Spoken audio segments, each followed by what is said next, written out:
Hello friends, कैसे हैं आप लोग? आई होप आप सब लोग अच्छे होंगे। फ्रेंड्स, मैं अमित और आप देख रहे हैं गवर्नमेंट जात न्यूज। आज है 14 मई और मैं लेकर आया हूँ आपके लिए इम्पोर्टेंट करंट अफेयर्स जो परीक्षा की दृष्टि से बहुत ही इम्पोर्टेंट हैं। चैनल को फ्रेंड्स सब्सक्राइब करना भूलें और बेल आइकन को जरूर प्रेस करें। पीडीएफ का लिंक मैंने नीचे डिस्क्रिप्शन में दे दिया है, जहाँ से आप डाउनलोड कर सकते हैं। आइए फ्रेंड्स, बढ़ते हैं हमारे पहले क्वेश्चन की तरफ। Subscribe now and press the bell icon. Never miss an update. किस राज्य सरकार ने हाल ही में प्रवासी श्रमिकों को रोजगार दिलाने हेतु प्रवासी राहत मित्र ऐप लॉन्च किया है? फ्रेंड्स, इस क्वेश्चन का सही आंसर हो जाएगा उत्तर प्रदेश।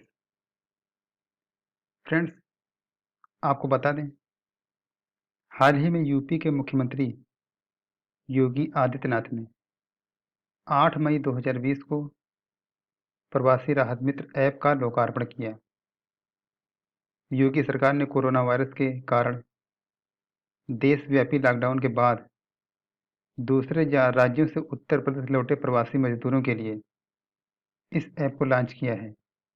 यूपी सरकार के अनुसार इस ऐप को लॉन्च करने का उद्देश्य इन मजदूरों को विभिन्न योजनाओं का लाभ पहुंचाना है। साथ ही ऐप की सहायता से मजदूरों के स्वास्थ्य पर निगरानी रखने में भी सहूलियत होगी। यह ऐप मुख्यमंत्री योगी आदित्यनाथ द्वारा राजस्व विभाग, राहत आयुक्त कार्यालय, उत्तर प्रदेश द्वारा तैयार किया गया है। फ्रेंड्स, ये है हमारे यूपी के सीएम योगी आदित्यनाथ। और प्रेजेंट टाइम में यूपी की गवर्नर कौन है? तो दोस्तों, वो हैं आनंदीबेन पटेल। बढ़ते हैं फ्रेंड्स हमारे अगले क्वेश्चन की तरफ। हाल ही में प्रसिद्ध व्यक्तित्व मनमीत सिंह वालिया का निधन हुआ है। वह किस खेल से संबंधित थे? फ्रेंड्स, इस क्वेश्चन का सही आंसर हो जाएगा टेबल टेनिस। और ये हैं मनमीत सिंह वालिया। हाल ही में पूर्व राष्ट्रीय टेबल टेनिस चैंपियनशिप मनमीत सिंह वालिया का कनाडा के मॉन्ट्रियल में 11 मई 2020 को निधन हो गया। वे पिछले लगभग 2 साल से ALS amyotrophic lateral sclerosis, friends बीमारी का नाम है ये, एमियोट्रोफिक लेटरल स्क्लेरोसिस से पीड़ित थे। इस बीमारी में मांसपेशियां कमजोर हो जाती हैं और शरीर की मूवमेंट पर असर पड़ता है। मनमीत सिंह 58 साल के थे। और बता दें आपको, मनमीत सिंह साल 1980 के दशक के पहले सबसे शानदार खिलाड़ियों में से एक थे और साल 1989 में हैदराबाद में पुरुष एकल फाइनल में एस श्रीराम को हराकर राष्ट्रीय चैंपियनशिप बने थे। वे साल 1981 से लगातार 4 साल राष्ट्रीय चैंपियनशिप के फाइनल में पहुंचे लेकिन खिताब नहीं जीत पाए। फ्रेंड्स, इसका सही है कर्नाटक।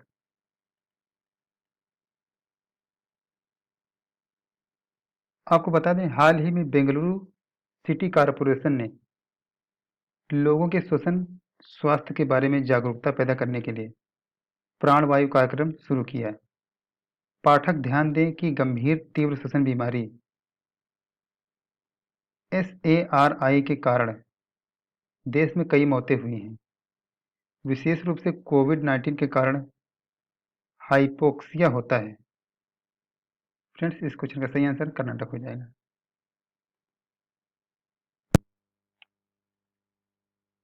फ्रेंड्स, ये रहा हमारा चौथा क्वेश्चन। किस देश ने हाल ही में अपनी मुद्रा का नाम बदलकर रियाल से तोमन किया है? फ्रेंड्स, इस क्वेश्चन के ऑप्शंस दिए हैं और इसका सही आंसर हो जाएगा हाल ही में ईरान सरकार ने अपनी अर्थव्यवस्था को पटरी पर लाने के प्रयास शुरू किए। पहले अमेरिका के साथ करीब 1 महीने की तनातनी की बीती ही थी कि कोरोना वायरस ने अपना भीषण प्रकोप दिखाया। अब देश की सरकार ने कुछ बड़े आर्थिक फैसले लेने शुरू किए और इसी क्रम में ईरान की सरकार ने संसद से वो बिल पास कर दिया है जिसके जरिए वहाँ की करेंसी का नाम बदलकर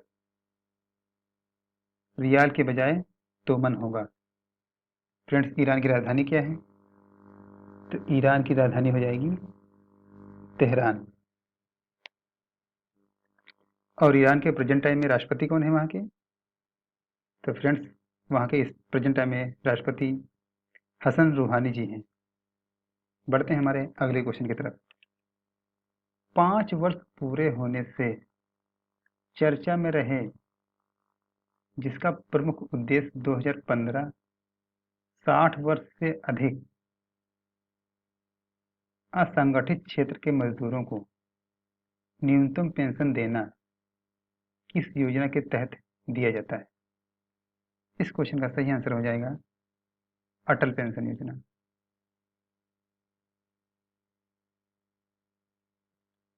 आपको बता दें, भारत सरकार की प्रमुख सामाजिक सुरक्षा योजना अटल पेंशन योजना एपीवाई ने सफल कार्यान्वयन के 5 साल पूरे कर लिए हैं। इन 5 वर्षों में इस परियोजना के दायरे में 2.23 करोड़ श्रमिकों के आने के बाद भी यह योजना भारत में वृद्धजनों की तेजी से बढ़ती आबादी की चुनौतियों से निपटने के लिए निसंदेह महत्वपूर्ण है। इस योजना को पूरे देश में बड़े पैमाने पर लागू किया गया है, जिसमें सभी राज्यों और संघ शासित प्रदेशों को भी शामिल किया गया है और इसमें पुरुषों के साथ महिला सदस्यता अनुपात 57:43 है। आइए जानते हैं क्या है अटल पेंशन योजना। 9 मई 2015 को 9 मई 2015 को प्रधानमंत्री श्री नरेंद्र मोदी ने विशेष रूप से असंगठित क्षेत्र में श्रमिकों को वृद्धावस्था आय सुरक्षा देने और 60 वर्ष की आयु के बाद न्यूनतम पेंशन की गारंटी प्रदान करने के उद्देश्य से यह योजना शुरू की थी। अटल पेंशन योजना का प्रबंध पेंशन निधि विनियामक और विकास प्राधिकरण पीएफआरडीए के द्वारा किया जाता है। फ्रेंड्स, आइए जान लेते हैं इस योजना में कौन लाभार्थी हो सकते हैं। इस योजना में 18 से 40 वर्ष की आयु का कोई भी ऐसा व्यक्ति जो भारत का नागरिक हो इसमें भाग ले सकता है, जिसके पास बैंक का खाता हो।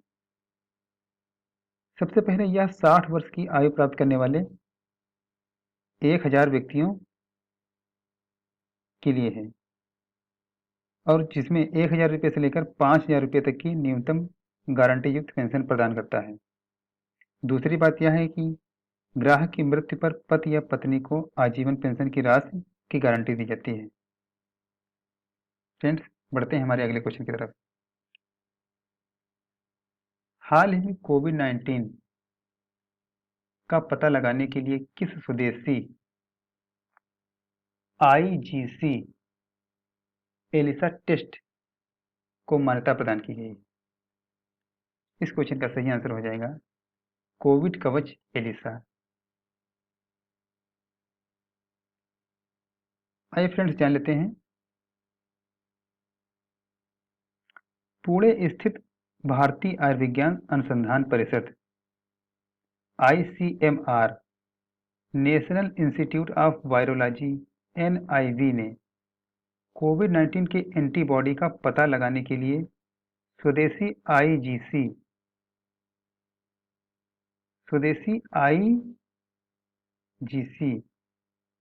एलिसा टेस्ट कोविड कवच एलिसा को विकसित करते हुए इसे मान्यता दे दी है।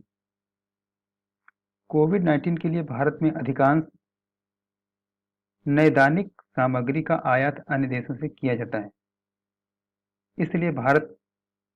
इसलिए भारतीय वैज्ञानिक कोविड-19 के रोग कारक सोर्स GCOV2 के लिए स्वदेशी निदान विकसित करने के लिए अथक प्रयास कर रहे हैं। फ्रेंड्स, इस तरीके के कार्यक्रम और खोजें मेक इन इंडिया का एक आदर्श उदाहरण के रूप में उभर कर आएंगे। बढ़ते हैं हमारे अगले क्वेश्चन की तरफ। ये है एलिसा किट।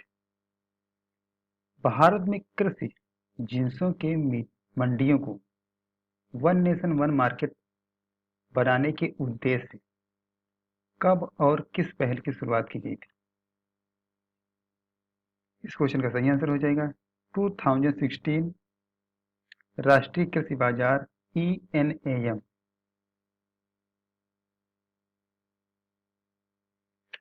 आपको बता दें फ्रेंड्स, केंद्रीय कृषि और किसान कल्याण मंत्री श्री नरेंद्र सिंह तोमर ने कृषि विपणन को मजबूत करने और किसानों को ऑनलाइन पोर्टल के माध्यम से अपनी फसल की उपज बेचने की सुविधा प्रदान करने के लिए राष्ट्रीय कृषि बाजार ENAM के साथ 177 177 नई मंडियों को जोड़ा है। जोड़ी गई मंडियां इस प्रकार हैं: गुजरात 17, हरियाणा 26, जम्मू कश्मीर 1, केरल 5, महाराष्ट्र 54, ओडिशा 15, पंजाब 17, राजस्थान 25, तमिलनाडु 13 और पश्चिम बंगाल 177। पश्चिम बंगाल 177 अतिरिक्त मंडियों के शुभारंभ के साथ देश में ENAM मंडियों की कुल संख्या 1962 हो गई है। आइए जानते हैं क्या है राष्ट्रीय कृषि बाजार ENAM।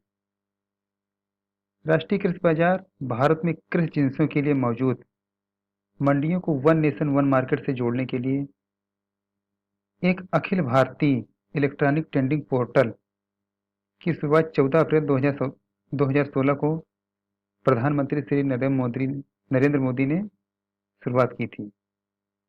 लघु किसान कृषि व्यवसाय संकाय भारत सरकार के कृषि और किसान कल्याण मंत्रालय के तत्वाधान में ENAM को लागू करने की प्रमुख एजेंसी है।